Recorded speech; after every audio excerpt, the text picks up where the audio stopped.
for having me here today, especially Maggie for inviting me.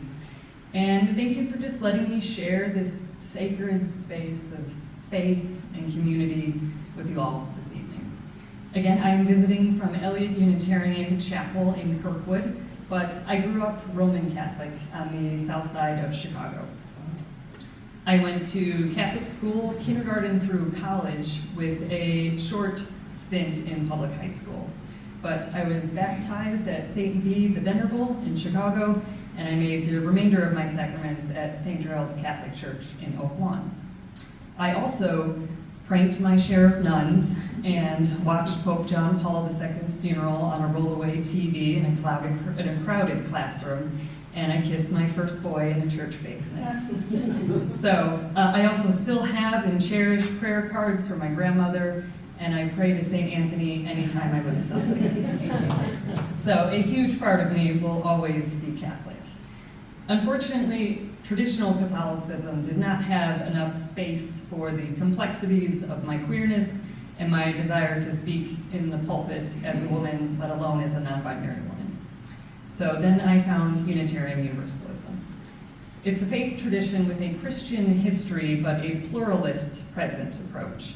It provides space for my spiritual inspiration of Jesus and my belief in Buddhist meditation, my prayers to St. Anthony, and my prayers to the mysteries of the universe, my Christmas traditions and my earth-based traditions, my love of God and my love of my same-sex partner, Aaron.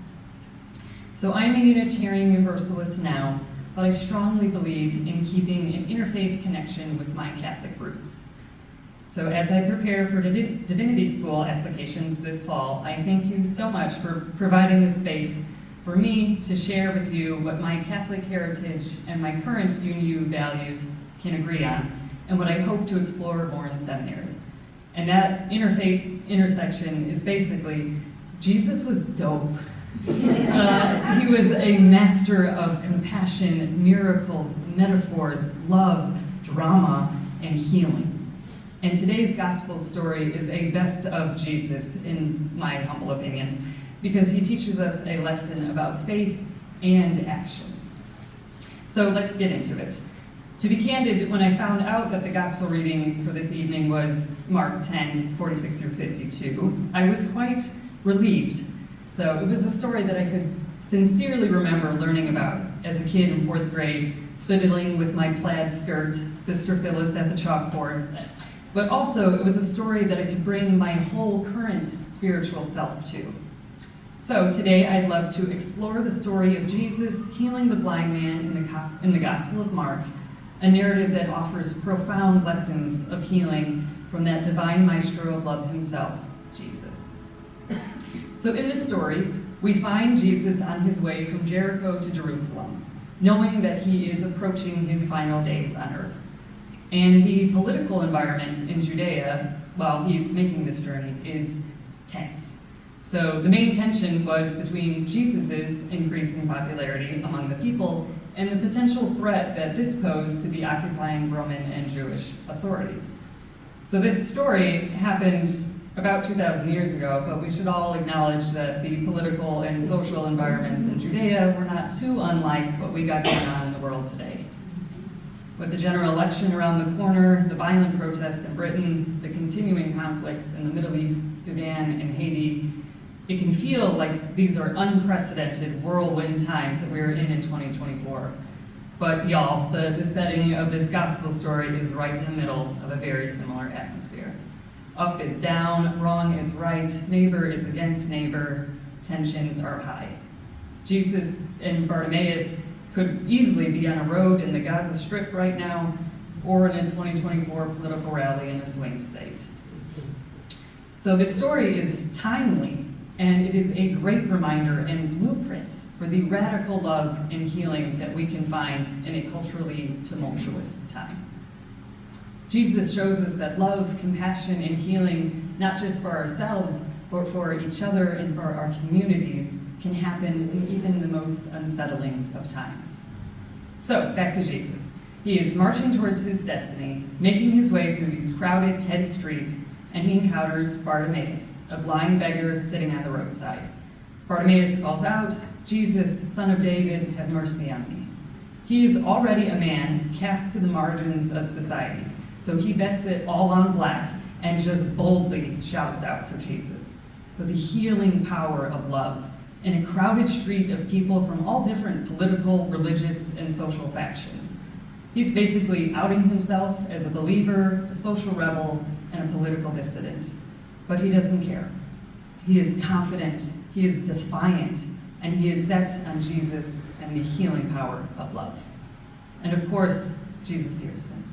He stops, he listens, he asks, "What do you want me to do for you?" And we know Bartimaeus replies, "My teacher, let me see again." And with compassion, Jesus says, "Go, your faith has made you well."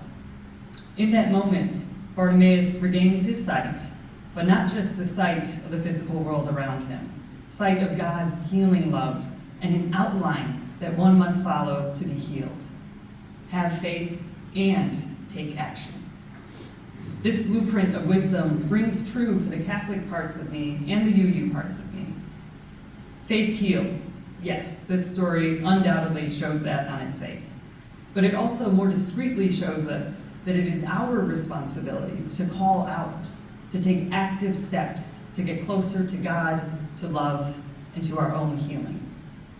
Bartimaeus has faith, but his active call for God's healing love, his bold verbal request, is what brings him into the divine company of healing. This is a story about a faith that is active, not passive, and about a love from God that is equally active and responsive due to that active faith. Blind faith, but also decisive action. A complementary balance, a yes and, much like my own spiritual identity. So firstly, we see Bartimaeus' faith and how it heals him. In the Catholic tradition, healing is often seen through the lens of God's grace. One lays their burdens at God's feet and are offered unconditional love and forgiveness if they seek it. In the UU tradition, we hold that love is the foundation of everything, and we are called to embody this love in the world just as Jesus did. So through both lenses of faith, we can agree that this is a story about the healing that can happen from surrendering to the divine power of capital L love. And despite our religious denominations, we all know the ways that the world bruises and confuses us, all of the holes in our hearts where the world's arrows have landed. In our journeys through life, we all often find ourselves in darkness, grappling with uncertainty and pain, unable to see the light or the way. If Bartimaeus was here with us today, he might say, "I know that feel, bro," or just, "I get it." He was physically blind in a world on fire with change and chaos. How more out of control could a person feel? And yet, with no guarantee, with no logical reason to even believe, he takes a literal shot in the dark, lays it all out there, and calls out to Jesus, to divine, all-encompassing love, to heal him. And this reminds us that we can dedicate any unfortunate situation, our blindness, our fear, our anger, we can dedicate it wholly to love. We can say, "I don't have any control over this, but I know that I want healing. Jesus, you take the wheel." And we can let love drive us.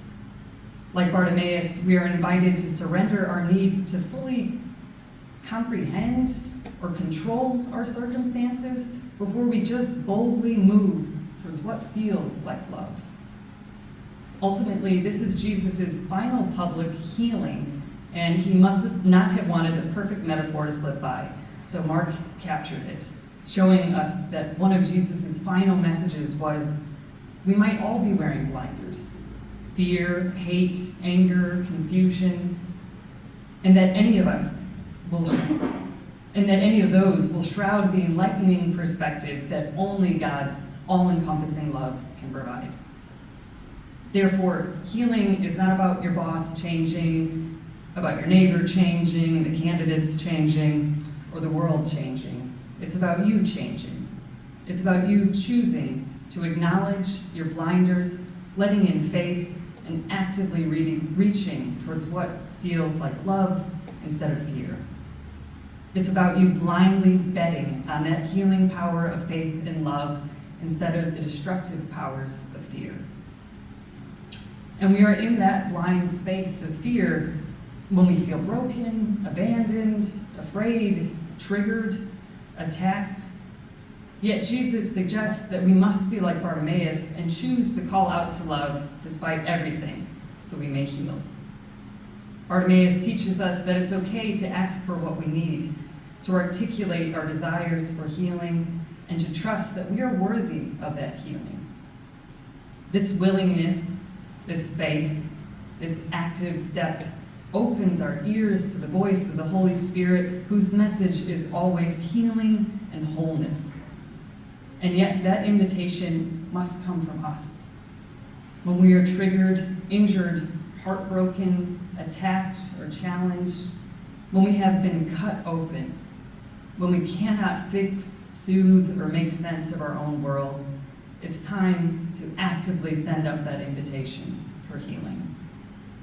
And how will we know that we're healed? Jesus also shows us that today in the gospel story.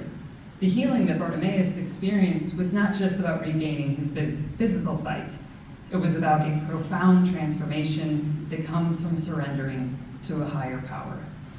When we surrender to unconditional love, all that Jesus embodies, we find a closeness with God, a presence that will be felt, and may be felt in a new profound perspective like Bartimaeus, or in that surprising warmth of a child's smile, in the majesty of a sunset, or in that gentle inner voice that encourages you to keep going when you think that all is lost.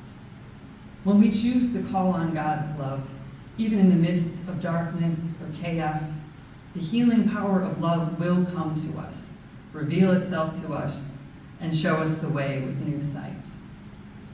That's what love does. It's a spiritual ladder among all of life's shoots. If we have faith, we will feel the healing wholeness. This healing love doesn't always look like prayers answered directly, but it will feel like connection, aliveness, curiosity, play, tenderness, or presence. It feels like the absence of fear and the divine company of love. So the way to healing love is through the unknown, through surrendering, and through faith. Sometimes we just need to pull over, take a breath, and say, Jesus, I trust you to drive, I will handle the snacks. And even if you mess up, if you reach over and try to jerk that wheel, chasing fear and doubt, just try again. This story really illustrates an idea that I heard echoed by a Buddhist teacher, Sharon Salzberg, who said that the healing is in the return. Now, Sharon was talking more about giving up on one's meditation practice, but I think that the Apostle Mark was telling us that Jesus was trying to convey a similar message. Healing is found in the return to love, the return to hope, the return to faith. Whether we have been blinded by fear our whole lives, or we just have some stubborn temporary blinders on right now, learning how to begin again with compassion for yourself instead of judging yourself harshly. Feeling God's love working inside of you, all of that is part of the point. None of us are God's perfect children. Sometimes we need to pick ourselves up again, sometimes we need a course correction, and sometimes we need to throw it all out and start again. But every restart is a move back towards faith and towards love. We aren't healed because we are perfect. If we were perfect, we wouldn't need healing. But we are healed because we are imperfect. We are healed because despite everything imperfect about us and the world, we still actively return to faith and love. It is human to heal. It is our God-given birthright to heal. And if we have faith and take active steps, we will let this healing love in. So, regardless of our different beliefs, may we all inspire one another on our shared quest for love, healing, and wholeness. Let us follow the example of Jesus, who teaches us that every person has inherent dignity and deserves grace if we would only be faithful and active enough to let love show us. As we approach the 2024 election, let's remember that while politics can often feel like a battle for control or reason to give up on love, love is actually the force that can heal us and unite us. It's the antidote to fear, the bridge over troubled waters. In our shared quest for healing and for wholeness, may we Catholics and we UUs continue to inspire and support one another to see the light in each other and to follow the path of faithful, active love that transcends all imaginary boundaries between us. And when we cry out for help, like Bartimaeus, may we find that love is already ready to meet us where we are. Thank you. Amen.